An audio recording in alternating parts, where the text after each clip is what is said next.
लेकिन माता जी जैसे कि विवाह संस्कार जो है, हाँ तो आज के समय पर अगर हम देखते हैं हाँ तो उसमें 7 फेरे लिए जाते हैं। हाँ तो अग्नि के 7 फेरे लिए जाते हाँ। हैं, तो उसका क्या प्रचलन है? उस विवाह संस्कार के विषय में बताने के पहले मैं एक जानकारी देती हूँ। आजकल जो कुछ पिछले 100-200 साल से जो प्रचलन है, जैसे बारात बाजा बजाना तो चलो ठीक है, लेकिन वो घोड़े पर आते हैं, बंदूक चलाते हैं, बंदूक की गोलियां चलाते हैं, शादी आधी रात को होती है। ये ये गुंडागिरी का लक्षण है। पुराने जमाने में जब से ये आक्रमणकारी आए, तो वो लूट खसोट के लिए आ जाते थे, लड़कियों को भी उठा ले जाते थे। अब वो लूट खसोट करने वाले आधी रात को ही आते थे, तो इसलिए वो बेचारे परिवार वाले सोचते कि जाने दो, अब वैसे भी उठा के तो ले ही जा रहे हैं लड़की को, तो वो बेचारे कह देते कि नहीं भाई विवाह करके लेके जाओ। और दहेज नहीं है, वो लूट खसोट ही है, जो कुछ है दे दे भाई, सब माल तेरा, लड़की भी ले जाएंगे और माल भी ले जाएंगे, और आधी रात को। और फिर बाद में स्वाभाविक है कि जब वो लड़की को ऐसे उठा के ले जा रहे हैं तो माता पिता को रोना तो आएगा ही। तो हमारे यहाँ शादी में अभी रोने की कोई वजह नहीं होती, तो वो भी रोते हैं एक औपचारिक तौर पे कि अरे अब तो बेटी पराई हो गई, चली जाएगी। अरे कहाँ चली जाती है, आस पड़ोस में ही तो रहती है, फोन पे रोज बात होती है, माँ बाप से तो रोने का तो कोई कारण ही नहीं है। और पहले भी ऐसा कुछ था ही नहीं। ये इस तरह से जो गुंडे बदमाशों के कारण से ये सब, और फिर धीरे धीरे वो प्रथा बन गई, तो आधी रात को ही शादी कर रहे हैं जी। तो माता जी हमारे यहाँ जो विवाह संस्कार है, उसमें विवाह कब हो उसके लिए गोरज वेला, गोरज मुहूर्त कहा जाता है।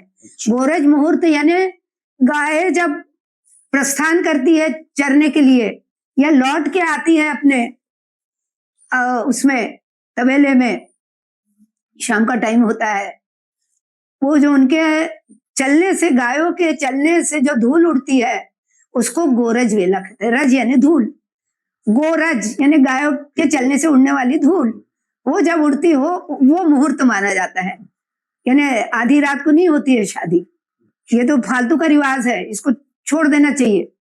और वो जो बारात वारात भी आती है, अच्छा बारात में भी आप मार्क करना, जो ऐसे जो यूपी के जो है जहाँ ज्यादा गुंडागिरी चलती थी, वहां महिलाएं नहीं जाती बारात में, ये सभी जानते हैं।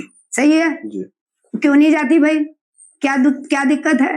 नहीं इसलिए जाती कि वो तो लुटेरे थे, अब चोर लुटेरे तो आदमी जाएंगे, औरतें थोड़ी जाती थी।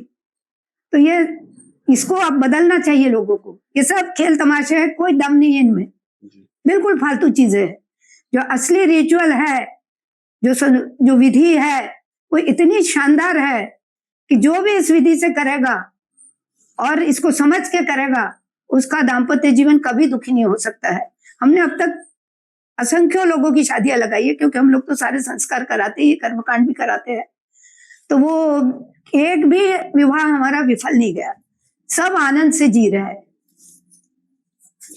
अब मैं आपको बतलाती हूँ कि क्या क्या कर्मकांड होते हैं। अब पहला ही जो शुरुआत होती है, तो जब वो द्वार पूजा कहते हैं उसको,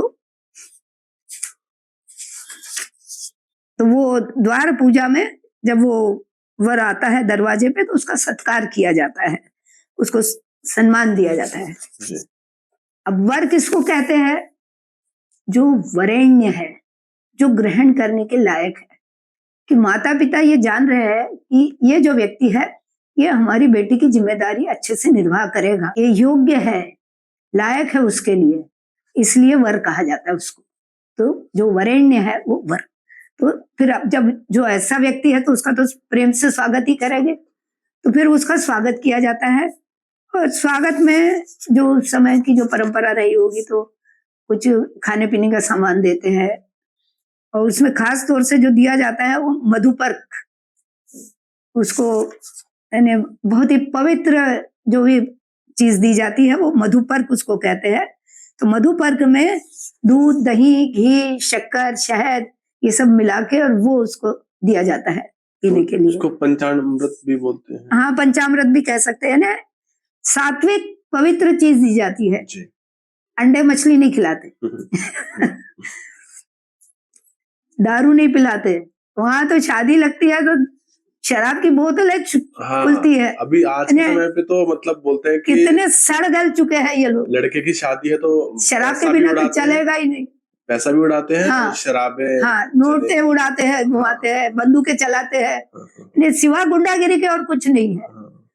उनको शर्म आनी चाहिए। ये नॉर्थ में ही ज्यादा प्रचलन है इस हाँ, चीज का। हाँ, नॉर्थ में ज्यादा प्रचलन है, ज्यादा। क्योंकि वहीं ज्यादा वो आक्रमणकारी आए, आक्रमण हुए तो गुंडागिरी वहीं ज्यादा हुई। वही होती है। तो अब उसको छोड़ देना चाहिए। अब पढ़ लिख गए तो समझदार बनो।